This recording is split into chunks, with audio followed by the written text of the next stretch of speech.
Hello, everyone. Welcome to another edition of The Rule of Three. And this is for Chaos Central YouTube's channel. And also, we're doing it right now on The Real Review 3000. But that's besides the point.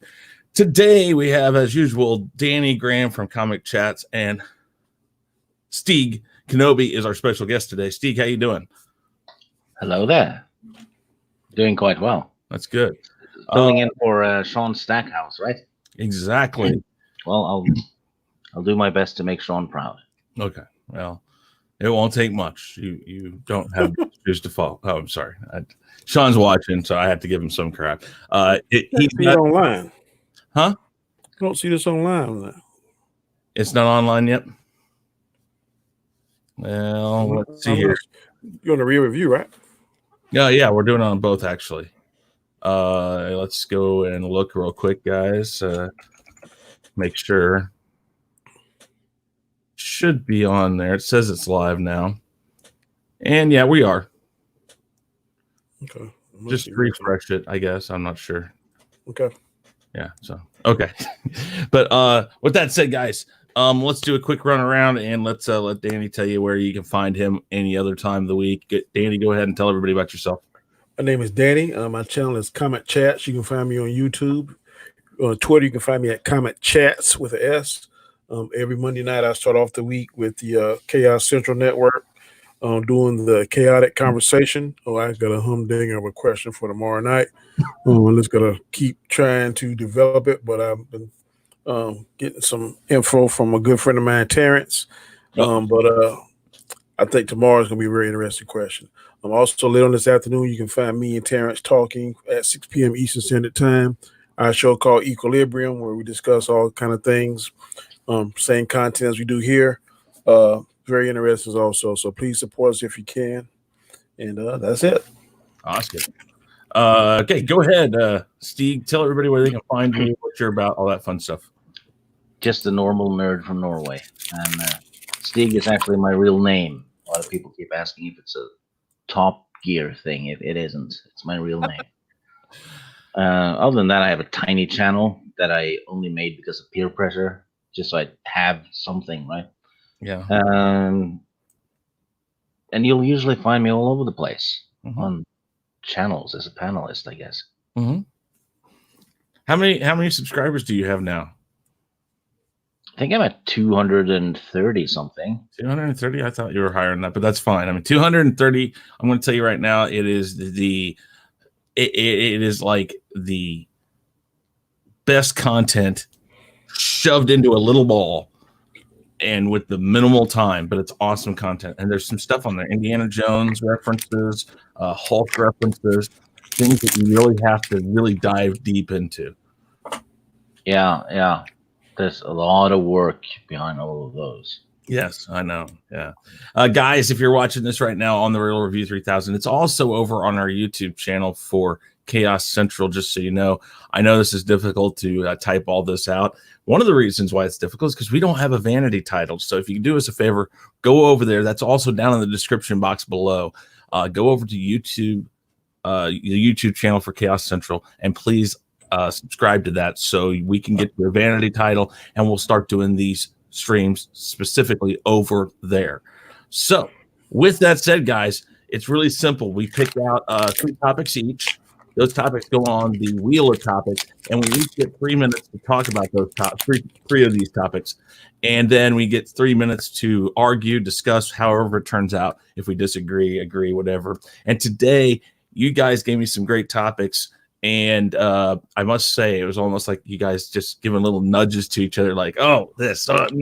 Because you guys are both on 2 different sides of a post here, or the fence, I think, on the current topic. So with that said, guys, we will go over and introduce the wheel of topics.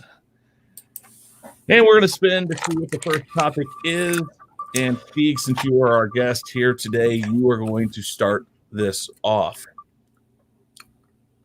And the first question today, could this crisis help boutique theaters in their ability to compete against the big movie theaters going forward? Now, boutique. What's a boutique theater. Boutique theaters are like the older theaters that have only 2 screens here in the United States. I'm not sure about where you're at, Steve. I don't know what the biggest theater you have there. But the old ones that used to be in every corner square in the small towns and stuff, there's a lot of them out there that have just 2 screens to them. But they do things like these big horror fests, and they'll like show the original trilogy Star Wars over a weekend or in one day. They do like film festival stuff for people to come by. So they're kind of a niche group that have to come up with unique ways to show older movies, and occasionally they'll show 1 or 2 new movies like on weekends. And this is like a small area for only like 50 viewers or something. What was like I mean, how big is your town? With the surrounding area, I think 25,000. Okay, maybe a little smaller than that in some places, but around that size. The theaters here in the United States for years would be max 6 screens, but for years in our center of our towns, they'd have like 2 screens. So I'm talking about really small, not these megaplexes you hear about with 20, 30 screens. Okay. All right. 3 minutes on the board. You don't have to use all of it. You can say what you got to say about it, and that's fine. So here you go. Do you need me to say it one more time? Yeah. Okay. So could this crisis help boutique theaters in their ability to compete against the big movie theaters going forward? 3 minutes, and here we go. Maybe for a very, very short period of time, I think.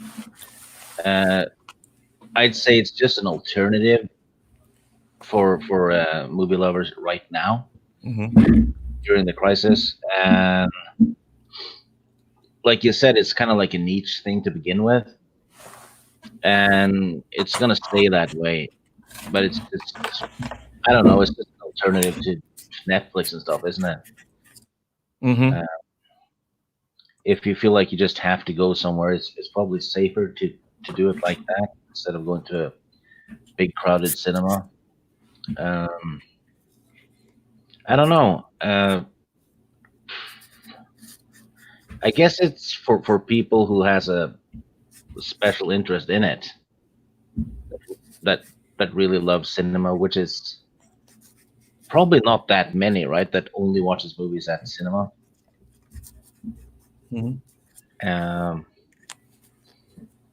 Yeah, I'd say maybe they'll get a little lift for a few months, maybe, and then it'll be back to normal. Okay.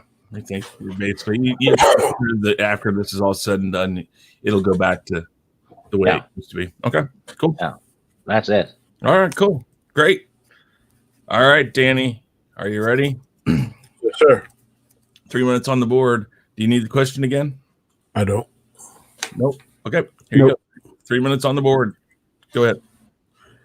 I believe if this crisis continues, I think the crisis has already sped up the movie makers about going to streaming services, going straight from movie to streaming. As soon as they figure out a price point, I think that's going to happen.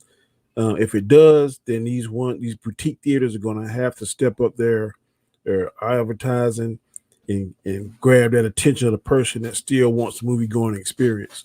So they're probably going to have to remodel. I've talked to several other YouTubers that said if they go to theaters, they want it to be more comfortable, like recliner seats, better food selection, that kind of stuff, make it a big experience. Because I am the one that wanting to go straight to streaming because I want the comfort of my home. I want to be able to watch as many times as I want. I want, if I got to use the bathroom, I can pause it. So I'm for the streaming. But the boutiques, they're going to have like Stig said, it's going to be a niche. And I think if they advertise it right and make it for big events, big parties, but they got to really put some money into it. They just can't let it be like it is now, plain Jane.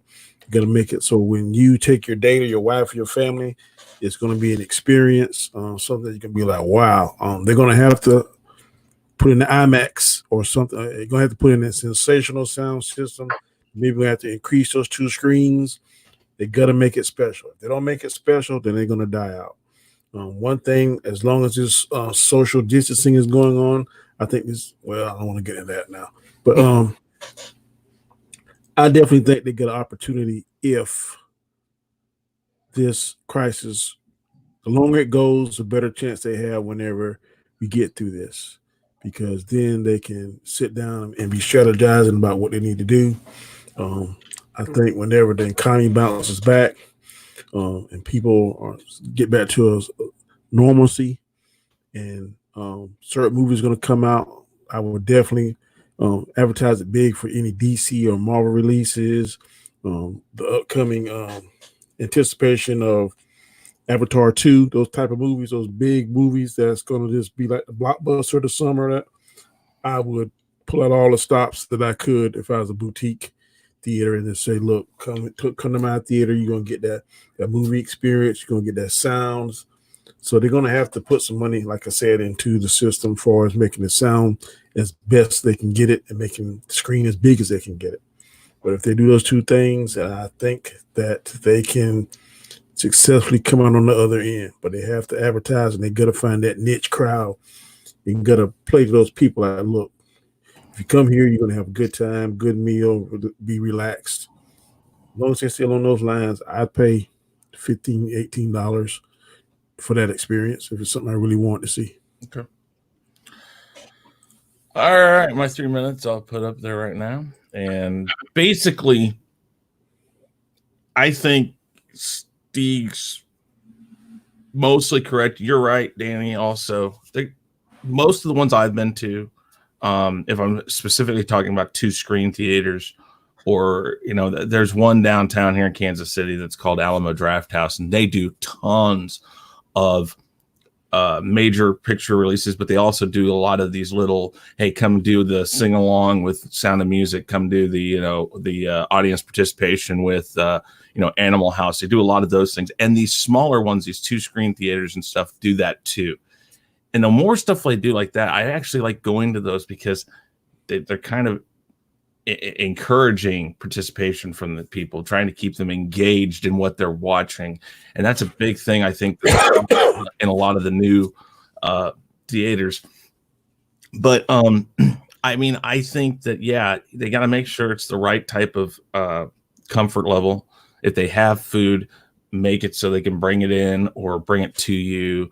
Alcohols, all that stuff. A lot of these big movie chains are doing that too, though. So that's not really going to be where they're going to make their money. They've got to make it so there's a definite thing that draws you in there. I don't know. Find a way to make the movie profitable for them, but cheaper than what they can get someplace else. Something that brings them in. I mean, I went to go see the first 2 of the new Star Wars trilogy at a boutique theater, and actually they made it a much better experience overall because of contests for costume, for cosplay, trivia beforehand where they were giving out prizes. And it wasn't just for new Star Wars stuff, it was like old Star Wars trivia, all that stuff. So it engaged a lot of people who liked the new, who liked the old. I liked that about it. When I went to go see Rise of Skywalker, it was in a giant box theater, 40 plus screens. I can't remember how many they have, but I felt the difference from the engaging side of it. It was like very, very different. But I'm with Stig on this. I think that yes, and at the beginning for the first few months, maybe a year, they will have a little bit of clout against the big theaters. But I don't think that the big theaters are done by any means. I think that they're going to find a way, either by cutting prices, giving out, a free popcorn or a free drink with, purchase of popcorn. They're going to figure out the way to get people in the doors. That's what they've done for years, and they're not big because they're stupid on their business decisions. So, that's what I think. So, we'll put 3 minutes on the board. We can discuss this a little more. Let me let this one go down. But I disagree with what you and Stig saying a little bit. I think if I go to the big theater, and let's say here where I live at, it's $10.50. But if I can go to the boutique theater and pay $15, but I'm in a recliner. Okay. I'm getting a better selection of food. Yeah. The screen is bigger. It's IMAX. See, the boutique theaters here, some of them. Go ahead. I'm sorry. I would pay for that. Yeah. I don't. Oh, the big theater can't make everything IMAX because if they got these 20, 30 screens, I mean, it's just too. They're going to have to recoup that money some kind of way. So I think the two screen, just like I give you, for instance, I got a 60-man department where I'm at, roughly 60-man department. The smaller town got like a 20-man department, but they got a lot more high-tech equipment and a lot more stuff than we do because it's more expensive to pay for something that's 60 men versus the 20 men. So the same thing is going to apply in this. It's much easier to do something for 2 screens versus doing something for 20 screens. So I think if they have the money to do the upgrades and make stuff fancier, they would have a better advantage than the big multi-screens, in my opinion. What do you think, Stig? Well, if the boutique theaters have better food and all that, more comfort, then certainly that's a few points in their favor. I wasn't aware of the food stuff though, because we don't have that stuff over here. Oh wow! Well, we do have, here we do have food, but we don't have. We have like popcorn, candy, nachos. Basically, what I have at my theater. I'm not sure about. Yeah, that stuff we have, but I thought maybe you meant burgers or something. No, but actually, there's a place in Atlanta that has that. I mean, they got like buffalo wings, burgers, all kind of stuff. So some of these, I consider this Alamo Draft House a boutique theater, even though it's got like 10 plus screens, because it's not as mainstream, and they have a big bar down in the lower level. It's in an old building. It's very nice, and it's kind of nostalgic, and they've got burgers, they've got alcohol, they got all this crazy stuff. But these smaller screen places are doing that too, for the very reason that Danny said, is that it does bring people in. But I kind of agree in a way with Stig because of what you said, Danny. 2 screens only brings in so many people. So it's a very fine line between how much you can put towards the food quality and all that. It's a very careful balance. So I think that's one of the things people need to think about. But we'll see, because we're not there yet. So, all right. Second question we're going to talk about today.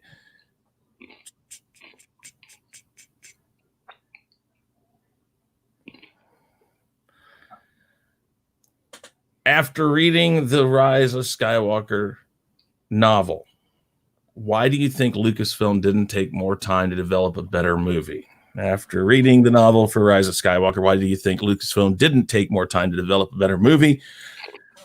And I will remove that. You guys got the question?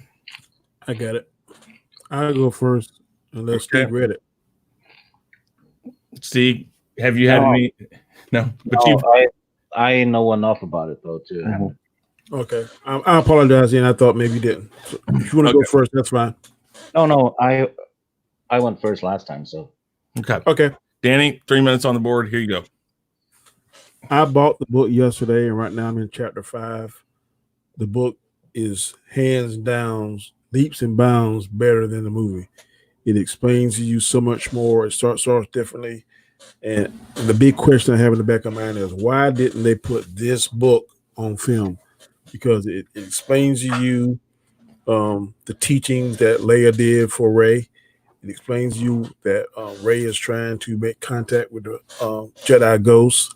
It explains to you Palpatine and the contingencies that he put in place since way back when. It's just so much better. It explains to you why Kylo Ren rebuilt his helmet, because everybody's like, well, why did he destroy it? It tells you why he has to have the helmet. I can't wait to get to the whole book so I have a whole new understanding. I want to hurry up and read this book so I can go back and watch it again, because then when I see things that it might make sense compared to the last time when I was like, well, why is this? Why is that? So I can't think of the author's name. Is Ray something, female author. She done outstanding. She did her homework. It references different books. It references different things. It's very enlightening. It's kind of like when like the sun burning off fog, kind of. You know that the road is there, but you can't see it because of the fog. Well, when the sun burns off the fog, everything clears up. That's how this book is. It clears up the fog. So I definitely am a supporter of the book. I can't wait to finish reading it, and it is an awesome book. If you get a chance to get it, it's $20 in Walmart. I encourage you to go get it. I don't know if it's going to make you think the movie's any better, but at least if you watch it again, you'll have a better understanding. And you know why stuff is done this way. At least I'm hoping. But a friend of mine, Robert Storm, told me about the book. I went and got it yesterday, and I tell you, it's hard to put down. So if you get a chance, I don't know why Lucasfilm did not get this lady to have more input with J.J. Abrams. I don't understand why if he read the book, he should be ashamed of himself, or he should feel like a total idiot because the book is that much more superior than the movie. Mm-hmm. Okay. Is that it? That's it. That's okay. All right. Well, Stig, why don't you go ahead? Yeah, I'm going to disagree with Danny completely. Sorry about that. No, it's perfectly fine. Go ahead. What do you guys say? The author did not do any kind of research. He didn't even watch the original trilogy, because she explains in the book that Palpatine his spirit leaves the body as he's falling down the shaft, and he's dead before the body hits the thing. In the movie, you see him scream and use force lightning all the way down until impact. Corpses can't scream and use the force. And she was tweeting the other week, she didn't even know who Ahsoka was. That's bad. And she had the unfortunate job to try and explain away the mess that episode 9 was. And there's only so much she can do. And just a year or two ago, Disney released a canon novel where Leia declines any Jedi training from Luke. She never had training by Luke. She never swung a lightsaber. She never did anything. Then the movie comes out and the book, and all of a sudden she has had training. Mm-hmm. That's a gigantic plot hole, because that previous book is just as canon as the movies. Disney made this clear in 2015 that every story product would be canon on equal terms as the movies. So they have a massive contradiction there for anyone who invested in the previous book. And it's very, very clear that Disney did not plan this trilogy at all. They let the point was to give 3 directors a job to make 3 Star Wars movies, but they never planned it. First one is basically a remake of A New Hope. Then comes Rian Johnson, contradicts the whole thing. I mean, even Finn has learned how to pilot ships while in a coma. He couldn't pilot ships in episode 7. That was a plot point, was why he saved Poe. He needed a pilot. Then comes episode 8. He's been in a coma. All of a sudden, he can fly. And there's miles and miles of contradictions with the old movies and the new stuff. And if they just paid attention, they would have avoided 80% of that. Mm-hmm. And this whole problem stems from Star Wars not having a foundation anymore, because Kathleen Kennedy scrapped 40 years of lore. They removed the expanded universe. If you don't have a solid foundation, you can't build on it, which is why Star Wars is completely wobbly now and full of cracks. Sorry, Danny, I disagree with you. So you don't think the book was better than the movie? Doesn't matter. They're both shit. Okay. Okay, I'll take my 3 minutes so we can discuss this for 3 minutes with all of us. First off, Stig's not wrong. He isn't. I'm gonna basically point this out directly to you why that's the case. The original novels for the original trilogy, the first novel, this one right here, the original production or the original release date for this book was November 12th, 1976, almost 6 months before the movie came out. Everything that's in this is in the movie. It's in the movie. They took stuff out of the book, or they didn't put it in the movie, even though a lot of it was shot. They scrapped a lot of different scenes that are in this book that are not in the movie. But it was done 6 months before the movie. So it wasn't like what The Rise of Skywalker was. The Rise of Skywalker was 3 months after the movie. So it was directly designed to fix everything people started bitching about. It was not designed to tell the story. If it was released 6 months beforehand, I would have given it some credence in, okay, they messed up. Now, yes, does Lucasfilm mess up? They do constantly right now. These movies are full of problems, and then what they want to do is Disney's done this for years with their cartoons and their Disney Princess series and Mickey Mouse Clubhouse. Everything is designed for merchandising. So when they don't have something explained in the movie, they can sell you the comic book for it, or now they can sell you the novel for it. And this is going to tell you what you need to know that we didn't tell you before.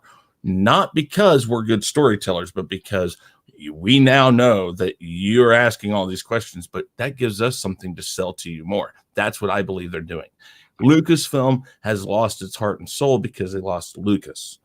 If Lucas were still there in some form, even if it was just call him up on a hotline and say, hey, George, what do you think about this? I wouldn't do that. Okay. All right, great. If that were the case, Lucasfilm would be in a much better place. But Stig's not wrong. They basically had 3 different directors who didn't talk to each other. And then when one of those directors backed out, JJ came back and basically disregarded the second movie and said, I'm just going to take up where I was in the first movie and try to finish it. And he had to throw together a whole bunch of stuff to make that happen. So by the time they got done retconning a lot of it, they missed the point of the whole trilogy. And so it doesn't come across as a trilogy. It comes across as 3 separate movies. Now, the book, from what I've read about it so far, is heads and tails above what the movie is. So I don't disagree with you, Danny, on that. What the question was, it wasn't talking about this other stuff you and Stig went into. No, but the thing is that it's directly the point of it. It doesn't hold on, let's start the 3 minutes. It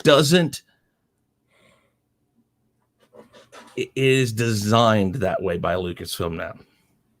A novel shouldn't be made. It should be written to explain the movie, only expand on it, which was how it was done for 40 years. And I agree 1,000% what you're saying. I just said, after reading this novel, my question was, why didn't they take more time to develop a better movie of this novel? Because the novel wasn't there. The novel wasn't there. Yeah. The novel, I guarantee you, the novel was written in the 3 months between the movie and the novel release. Yeah, it's to answer the questions. It's a Band-Aid. It is for a bleeding movie, and that is Lucasfilm and Disney's way of handling things now. Yeah, they've done the same thing with a few comics lately too. Yeah, and to Stig's point, Lucasfilm caused this problem on their own because they threw out the EU, which actually had this storyline built in at some point in it. Yeah, there's actually a picture from the interview with the guy who wrote the script for episode 9, and he's been being interviewed while he's writing, and he has one of the Thrawn trilogy books right next to him, and it's the same book that has a hidden old Star Destroyer fleet, and the clone. You can just see what he's ripping off because it's next to him on the desk. And I think to answer your question directly, Danny, the book is better, but they couldn't have done it like that because the book didn't exist until after the movie. I guarantee you this book was not written before this movie was released. I'm not doubting that. All I'm saying is, well, how can you make the movie better if... No, I'm saying, why didn't they use the same, whatever formulas you use or whatever? I'm saying, if they had that much time and the book makes so much sense now that it's written, They could use that same energy or research, whatever, to make the movie better. That was my question. Well, the book is only as good as it is because they were told what was wrong with the movie. I don't think that the book would have been any better than the movie if it was written beforehand. Because if it was, then they would have put it in the movie. Yeah, and the only thing they've achieved with this movie and the book is to make episode 1, 2, 3, 4, 5, 6 completely pointless. Because it was never about Anakin being the chosen one anymore. It's about Rey Palpatine being the chosen one. So every Skywalker is now utterly pointless. And that also includes Ben Kenobi, who protected Luke for 20 years when Luke was pointless. It was all about the Palpatine family. Yeah. I mean, it's an agree to disagree thing, Danny. Oh, no. I mean, I don't know. Like I said, and Nindroid puts in there, he said they gave Ray Carson the script before the film came out. That's fine. They gave it to her before the film came out. No, Nindroid, Anakin is not still the chosen one. George Lucas said Anakin destroyed the Sith, destroyed them, not set them back 30 years. Yeah. Yeah, I see. And I mean, again, that's a agree to disagree thing. And Lucasfilm, again, has created this mess for themselves. Yeah, and I know, I agree with what y'all saying, and I think Rise of Skywalker movie is a shipwreck. All I'm saying is, after reading what I've read now, I have a better understanding, and I want to go back and see. Does it make a little bit more sense now that I've read, now that I've got the proper roadmap? I want to see the terrain is easy to traverse, basically. Right. I'm like, I have all these the movie books, so I may very well get these too, but I'm not sure if it's going to change my complete idea, the whole overall outlook of this trilogy. But okay, last topic we're going to pick, as far as this goes, we'll pick a couple others just to talk about really quick after this. Do you think drive-ins can take advantage and make a comeback since they can adhere to social distancing better than movie theaters can? Do you think drive-ins can take advantage and make a comeback since they can adhere to social distancing better than movie theaters can? Okay. That was Danny's question, wasn't it? Yes, it is. So, damn good question, too. Well, then, Stig, why don't you take your 3 minutes and we'll let you start with this one. Here we go. I think it's an excellent suggestion from Danny, really. I've heard a lot of people say they miss drive-in movies because there's something special about it, right? Just going with a friend or a girlfriend and driving up, watching movies like that. And it's a callback to a bygone era, really. And nostalgia is powerful shit. And social distancing is designed for this. You're sitting in your car watching a movie. Nobody's coughing at you, right? You're not touching anyone, except if you're making out with a girlfriend. But yeah, I think that's a superb idea. And if movie companies or whatever can put up a bunch of drive-ins, it shouldn't even take a lot of time to do that. All you need is a parking lot and putting up a screen, right? Mm-hmm. That's correct. Yeah, excellent idea. And I'm in Norway, so we never had drive-ins, but I would love to watch a movie at a drive-in because I never had the chance to do that. And if they start doing that here as well, I'd be all for it. And best suggestion to the problem I've heard since the coronavirus started, because this is actually a very viable and a very economic solution, to be sure. And Danny's great suggestion, Danny. I'm all for it. Thank you, sir. Over and out. Okay. Danny and I agree on a lot of things, but sometimes we don't. Well, that's the way That's things are inherently. You're going to disagree on some things. You're not going to be eye to eye on everything with everyone. So, all right, Danny. Oh, go ahead. Steve. It's when it comes to Danny and I, we either disagree completely or we completely agree. We don't have a middle ground. It seems it's just pretty much. Yeah, which is fun. Yep. It is. Good. All right, Danny, I'm going to give you 3 minutes. Go ahead. I 1000% agree with Stig. I think this is something that's very viable and could solve a problem. Like he said, it should not be very expensive to do this if movie theaters want to. It depends on how long this crisis lasts. If it's something that's going to be done in a couple months, and of course not, but if it's something that's going to be a long haul, then they're going to have to thinking about whether they're going to have to do this or do streaming. I think they're going to lose money doing the streaming at first, or it's going to be so expensive that some people will be like, I can't take, I don't want to spend that kind of money. So definitely, I thought about this when I was on the stream 2 nights ago, and a friend of mine said his roommate went to the drive-in to watch E.T. and some other movie. And I was like, man, that'd be cool if you could watch movies now at the drive-in, and you sit in your separate cars. And I know in the old days they used to have speakers you put in the window, but now they can go right through your radio. So there's zero communication with anybody else, just only the people in your car. You can bring what you want to eat. You don't have to get something from the concession stand. I remember when I went as a little boy, Tuesday nights, it was you pay by the carload. Then any other night you paid per head. So they could use that same formula. And I think it would definitely work. I would go see it. I know when I used to live in California, they had where you had chairs out there, so you could sit in the chairs, kind of like the theater chairs.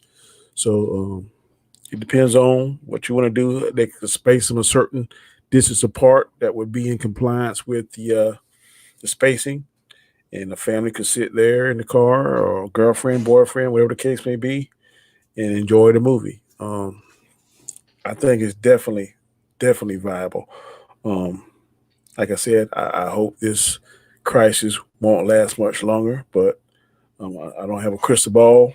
I don't have a witch or a wizard to tell me what's going on, or a fortune teller, or I don't have someone that does that. So I don't know how long this is going to take, but if this is going to be for the long haul, then I would definitely, if I were in the movie business, I would start talking to my people and say, how can we put these up?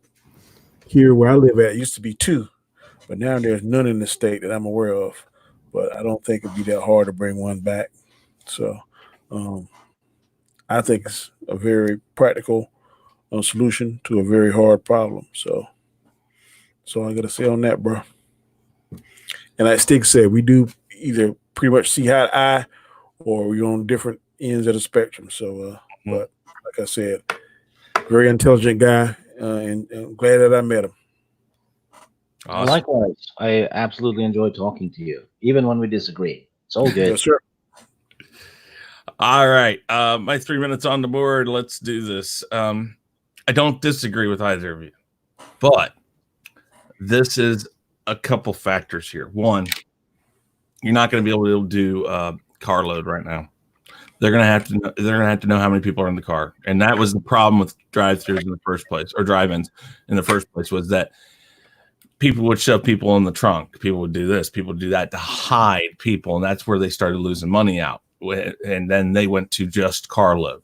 And that kind of saved them for a little bit, but it was the amount of money. Now, on the flip side, if they can figure that out and how to make it profitable for them, which at this point right now, I think the movie industry needs to talk to those places, the drive-ins that are still around, and say, okay, we're going to give you a cut rate on this that's still going to make us more money than we would make if we send it to streaming. And this can start as soon as they lift up a lot of these things, because they're not going to immediately let us go to movie theaters in full force. They're not going to immediately let us go to sporting events in full force. But drive-ins, you guys said it. You're in a car. That car can be 3 feet away from you, next to you, but the windows are up. If they're not up, okay, maybe we're making a little bit of a thing there, but there's enough ways to space things at a drive-in because of the size of the area you're talking about. Plus, they're not stopping majority of us from going outside and exercising, walking our dogs, taking our children out to play. It's just and if you think about it, when you go to a park, people stay some distance away from each other. They'll stay in small little groups with their group, but you're all there together. I think that it's a very viable way to start things out. And I think if the movie industry is thinking about this with a clear head, they're already thinking about that right now. Because I'm not certain that even after this is quote unquote past, the fluffy bunny disease is past us, that we're going to immediately open everything up wide open, let everybody just jump in there, and let's all go back to the way things were. I think they're going to do it in the same way that they took things away in small doses. They're going to be like, okay, well, we can open up the restaurants again, but if you have people stay in there, you can only have a total of 20 people in the whole place. Something like that. And you got to space your tables out. And then let's say they start doing maybe some sporting events again. Okay, well, you can have only this many people per row or this many people per seat. One person, then 4 seats down, they can have another person. They're gonna put these rules in just to see if things start escalating again. Drive-ins for the movies are the answer because they will not be held by a lot of these limitations, these requirements. We'll keep talking about this. But yeah, you guys are absolutely right. It's more about the economics, I think. Finding that price line that works for the movie companies and the drive-in. A lot of these, the other thing you have to think about is the movies now are requiring all the theaters to be digital. Are all our drive-in theaters digital too? I think they are now, but there's a lot of things. I'm pretty sure they are. Cause I remember, like when I was a little boy, they had those big old speakers you had to put on the window and wind the window up so it wouldn't fall. But I think now they get it so it goes to a certain frequency and it comes to your radio. So I've always thought these places need to have like battery charging at each parking point because you turn your car on to listen to the radio, it's killing the battery, and you don't want to necessarily let it run because then you're wasting gas. So I always thought that they should have some sort of a battery charger right there. I guess I don't know. I always thought of stuff like that. But Stig, I mean. I just saw the dumbest comment I've ever heard in the chat. George Lucas doesn't know anything about canon in regards to Star Wars. Ninja Jordan wrote that. Yeah. Wow. Well, and Tolkien doesn't know anything about this. He said everything, not anything. Doesn't know everything about it. Yeah. Sorry. Still, yes, he does. When it comes to the old trilogy, he does. I mean, again, okay, so, and I guess we can go to that really quick here. I did an episode about canon sucks, so I'll stay out of this. Canon is a sticky subject, but here's the fact of the matter. If it's my child and I give birth to that child in some way or another, if I'm the father or the mother, in this case, it's one person, George Lucas, he gave birth to this franchise. Anything that came after that is based off of what he decided. Yeah. For canon, if he said it was canon. That's not true. Well, canon mainly refers to something like the Bible that's biblical, that can't be changed or rewrote. If George Lucas, when he sold Lucasfilm to Disney, he gave up any kind of canon he had because now they're the owners of it. So if Bob or whoever want to change that's called disrespect. No, I'm gonna tell you that's called life, real deal. That's called disrespect. As long as you can purchase something, the canon will change. And well, the whole point of the original 6 movies, and this is according to George Lucas, is Anakin's fall to the dark side, and he was the chosen one, prophesied to destroy the Sith, and the Sith was the imbalance in the Force. Their mere presence is the imbalance. It's not a 50-50 scale thing. It's just that they're there like a disease. Let me ask you this. Okay. And no, it isn't. I can show you an interview about that. I hear what you're saying, and I don't have no argument with that. Yeah. Let's say, for instance, I have a Corvette. I sell it to you, and you put in a damn Firebird engine in it or whatever. It still got the body of the Corvette, and it looks like the Corvette, but it's truly not a Corvette because it got a different car engine in it. So it's really not a Corvette. It may look like no longer the car that you made. So it's no longer the Canon. No, because then it's not canon anymore. It's okay. So here's the thing: I can't go sell that as the original thing anymore. I can't. That's what I'm saying. But that's what I'm saying right there. They have changed canon. Yeah, if they had removed the first 6 episodes from canon, then it would be no problem. But the story George told is still canon, and that's Anakin destroying the Sith from the inside out, basically, because he's the Sith apprentice. He turns back to the light, kills the master, and dies. So there's no Sith left. He destroyed it, destroyed the Sith, all of it, and that was the end of the story. And this is, I agree with Stig, and ask Stig. This is coming from a guy who liked The Last Jedi. Oh my goodness. I mean, I understand the problems. I think the biggest problem that Lucasfilm made for themselves is they didn't give us any context as why they're where they're at with their story. If there had been some sort of context to state something, so a movie like they did with Rogue One that was in between Return of the Jedi and The Force Awakens, something in the middle there that said, hey, look, we figured this happened. And so now you're not getting the picture. I get the picture of what you're saying. I get the picture of what other people are saying. I'm just saying canon. You can't hinge everything on canon. So what you're saying, what you're saying is if I don't know how this would happen, if the Bible were have been sold, and then somebody came in and said, instead of Jesus Christ being the savior of everyone, the devil was the savior of everyone, then that's okay.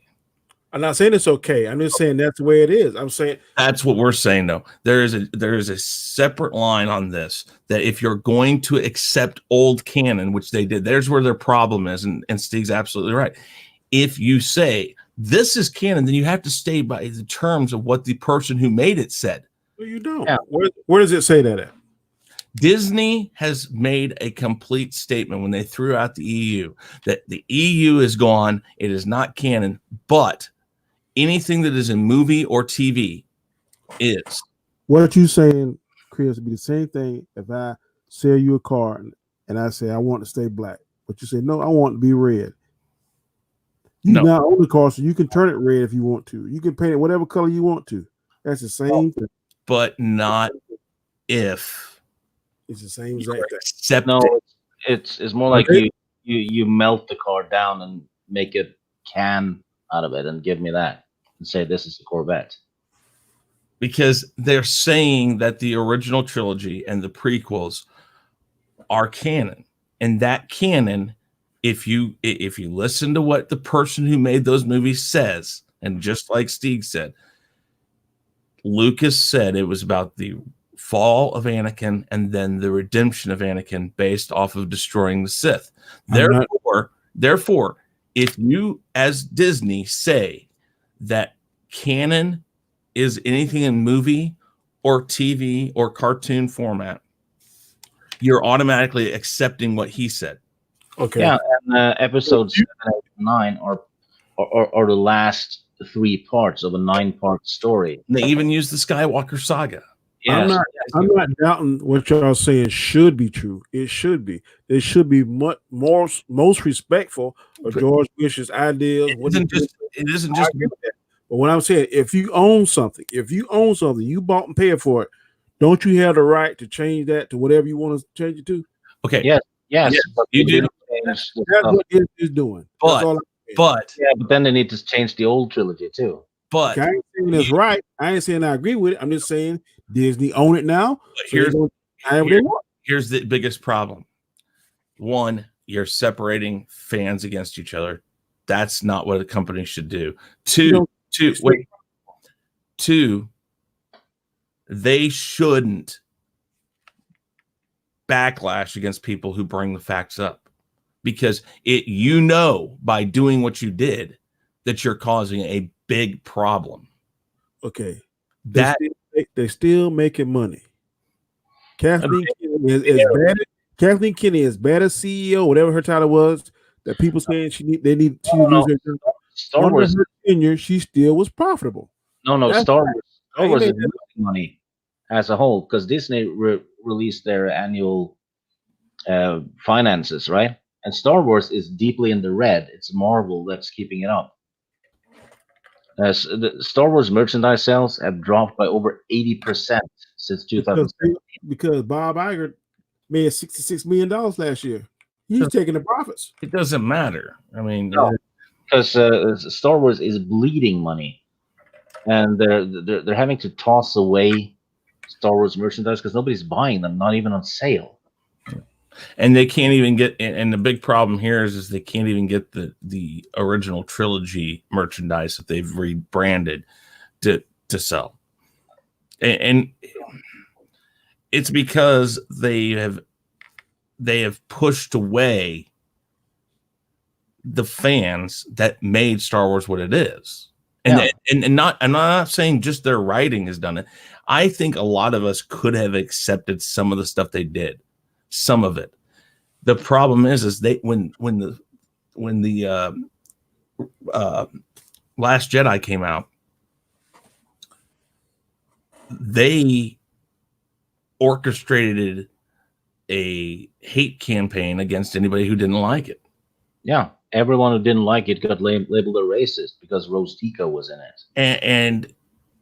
And that right there isn't what, and that's a big problem right now with movie companies.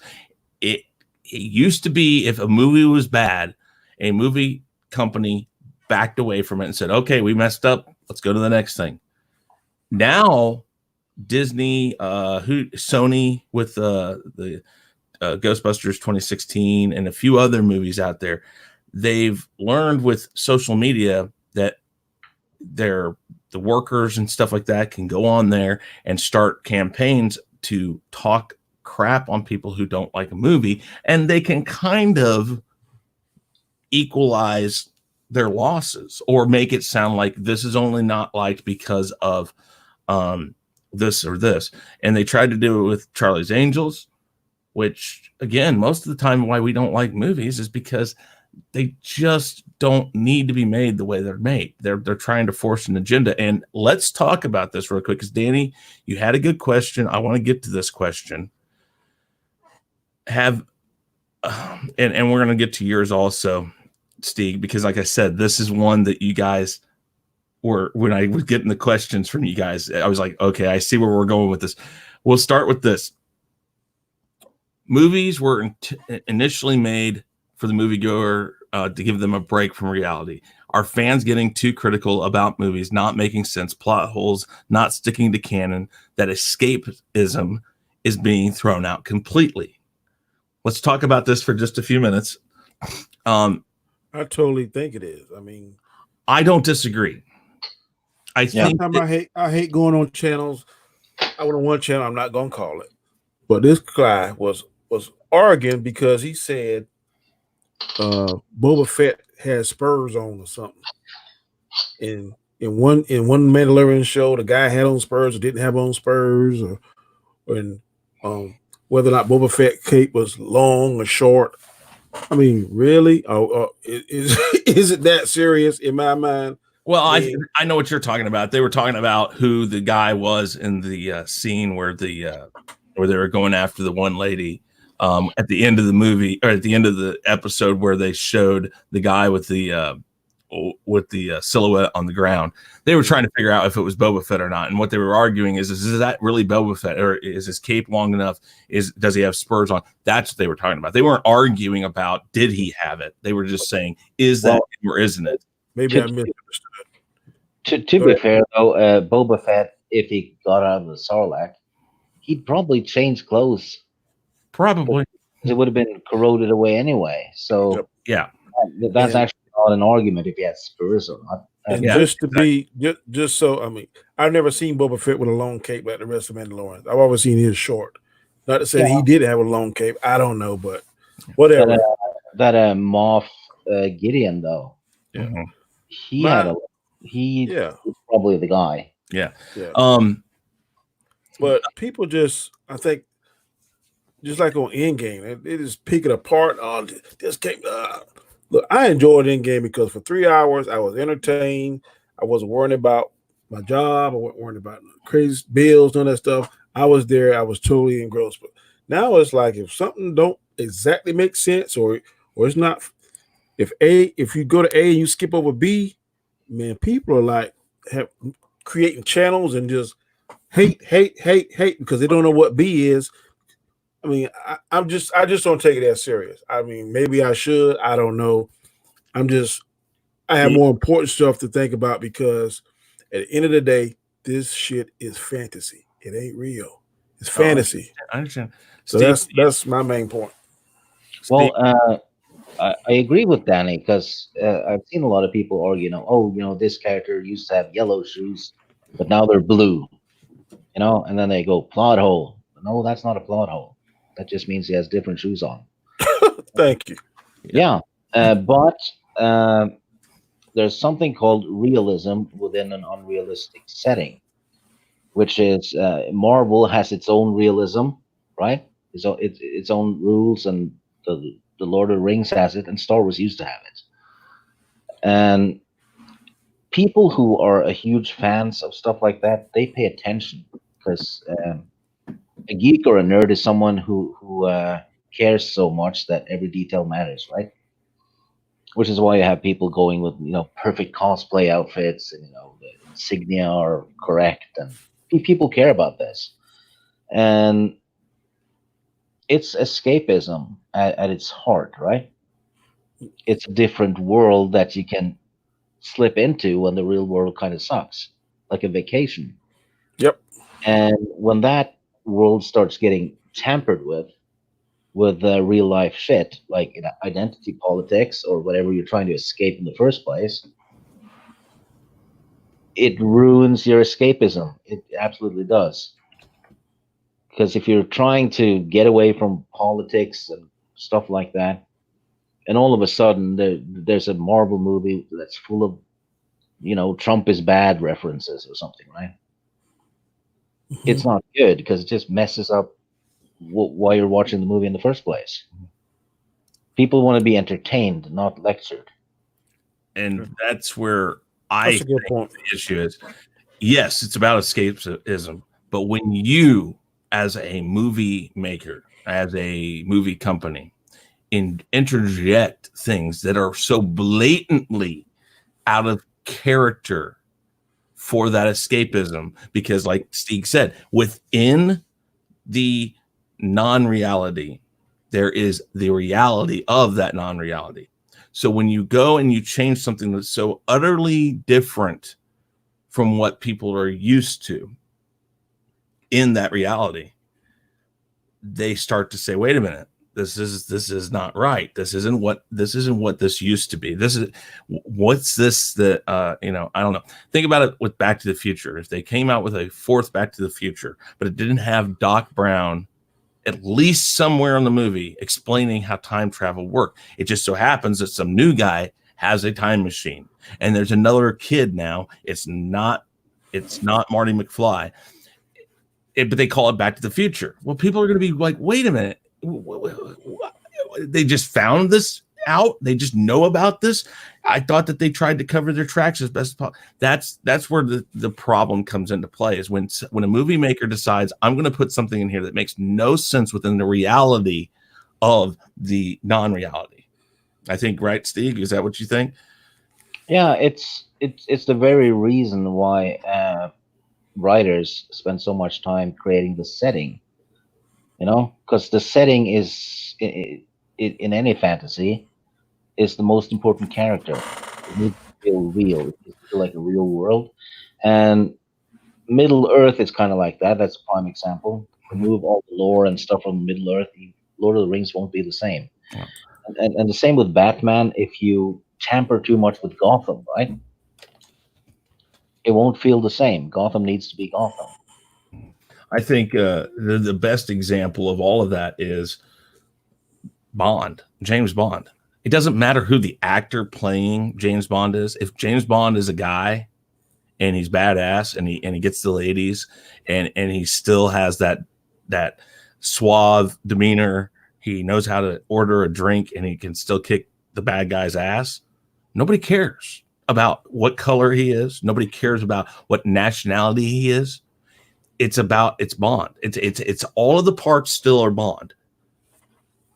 If you change, I'm not sure about their race and nationality. oh, I want Idris Elba to do the next one.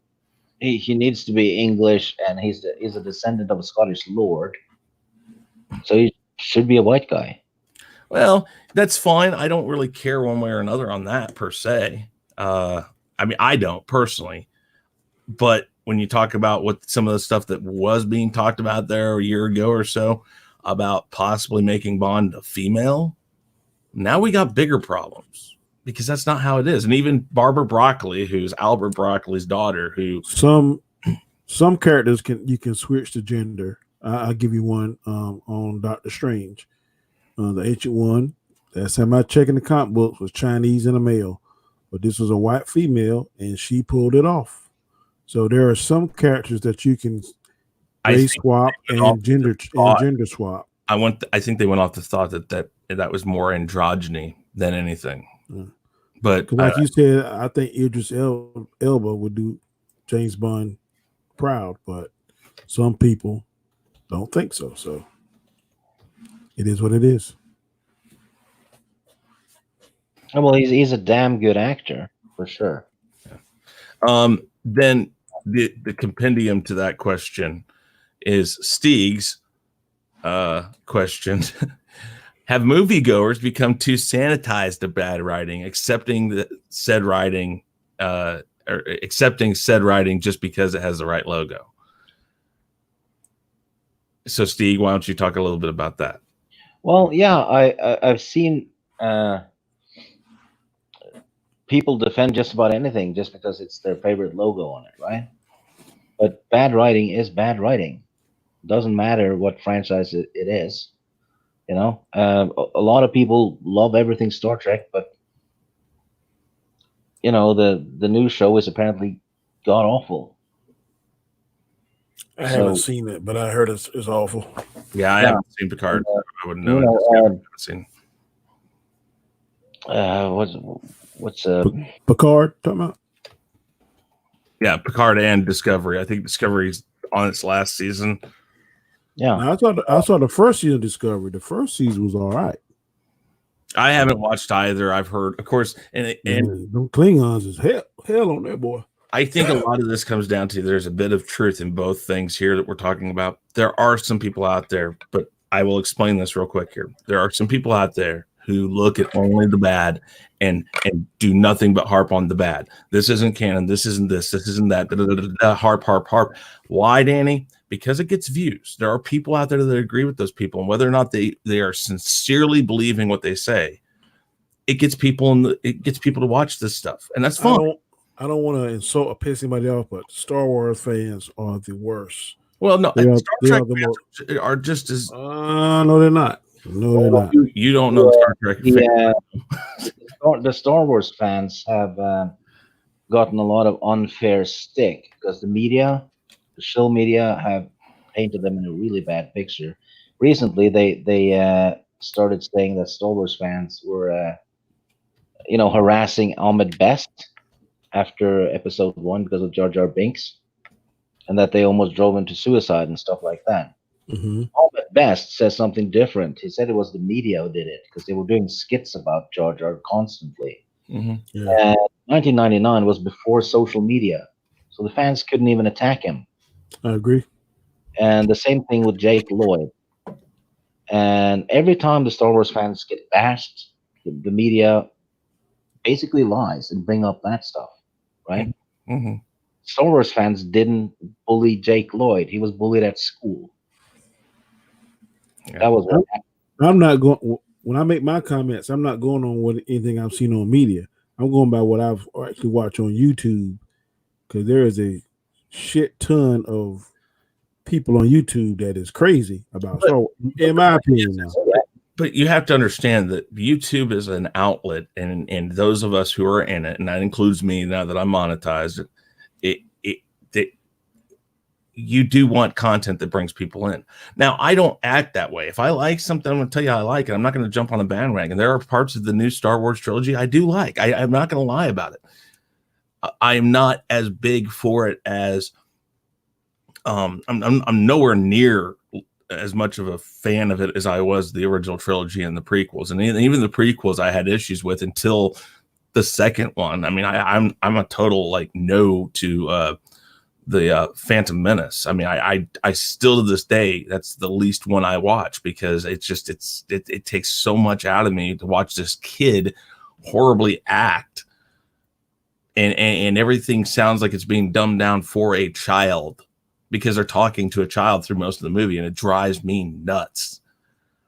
But you know, you're talking about the Attack of the Clones and the Revenge of the Sith. Revenge of the Sith is probably one of the best Star Wars movies ever. Yeah, that one was awesome. You know, on that note, I remember last year when people were bashing Captain Marvel, right? Left and right, every channel seemed to do it, and every time I was on a panel, it was actually I think that was more the actress than the actual character.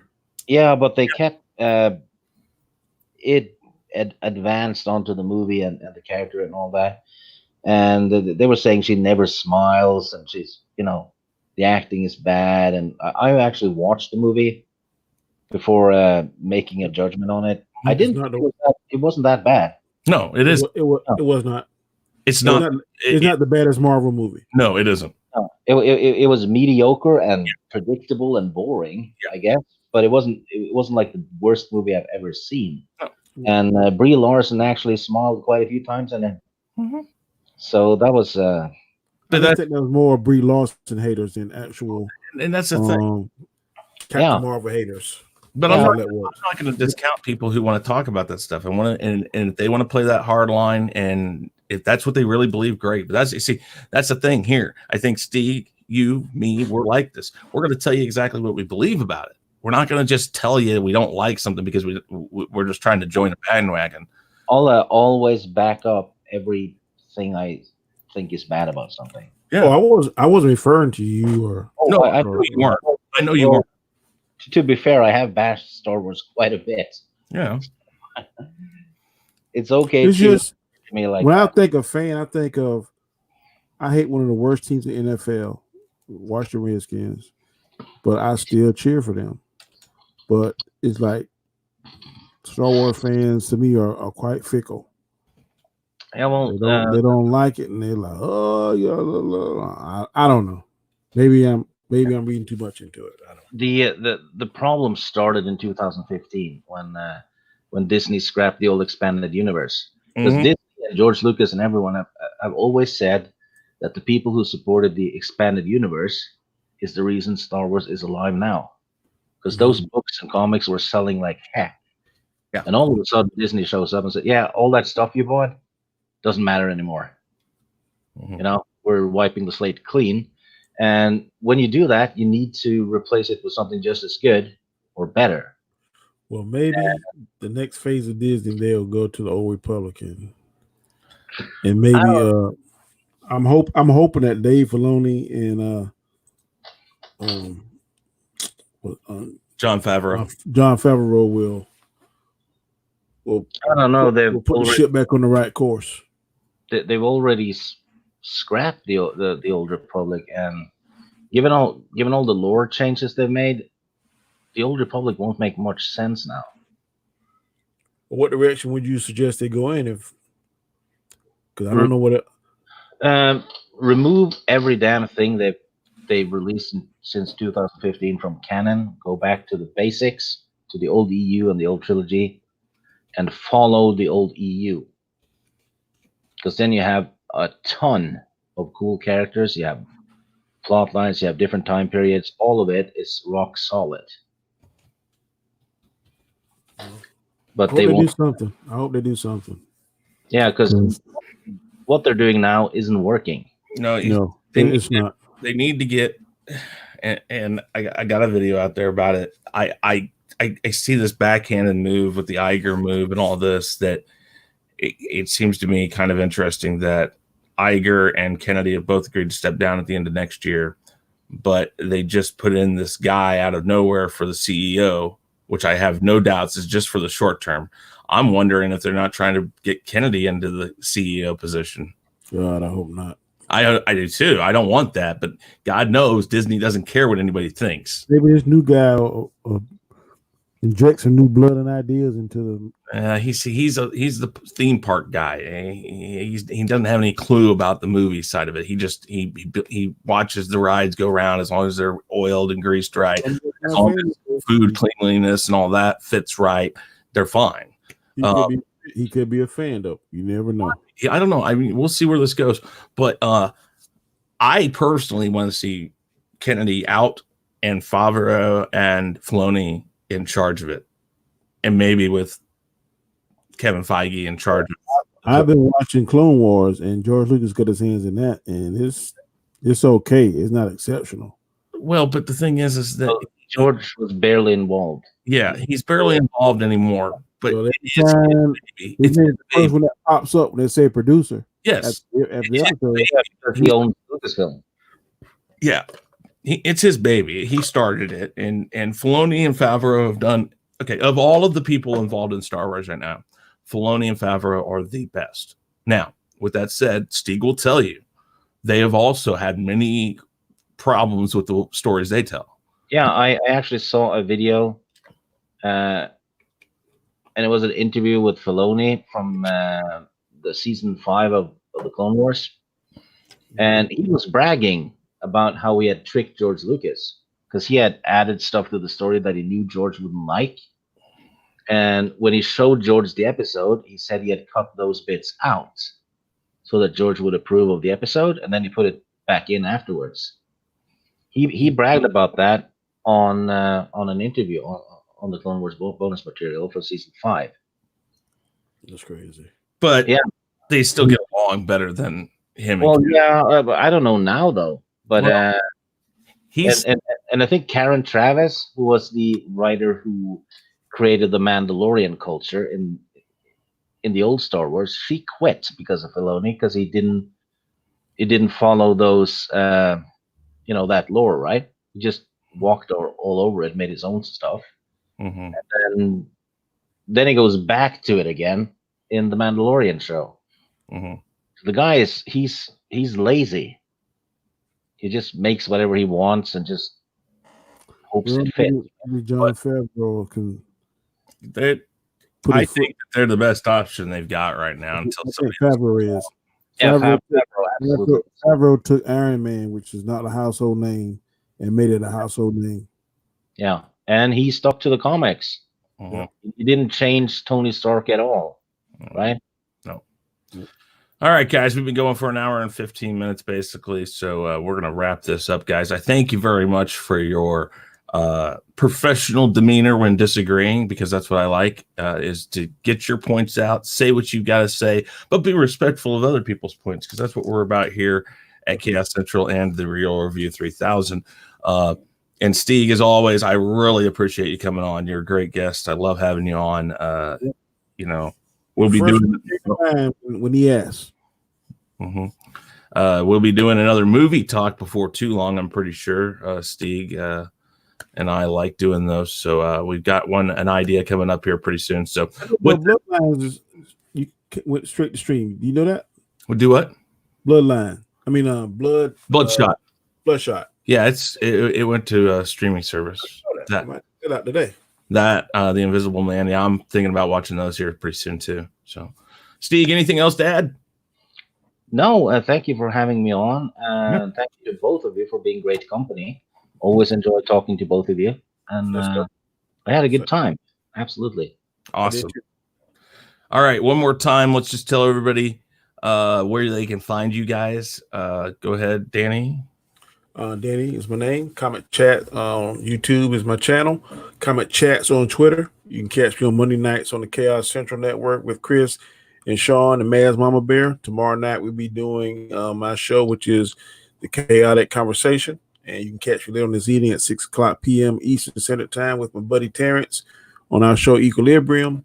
And thanks for the invite, Chris. Not a problem. As always, Steve, go ahead and tell them about yourself. Tiny channel, nothing to. He's a great Twitter personality, though. Go check him out on Twitter and find him, on Mary Mayhem's streams, on my streams. He's everywhere. Yeah, Midnight's Edge, After Dark. Mm-hmm. Miss Sarcastic Nerds channel sometimes. Mm-hmm. Everyone goes sub to Miss. She's awesome. Yes, she is. All right. With that said, guys, say goodbye. Bye. Bye. Hey guys, thanks for checking us out. Be sure to subscribe to both channels, and make sure to check out our friends in the Fandom Minutes. You can find us on YouTube, Twitter, Facebook, Instagram, and BitChute, and you can also send us an email at sean@seanstackhousereacts.com and chrisknight at therealreview3000.com. And be sure to swing by our Teespring store to pick up some awesome merchandise.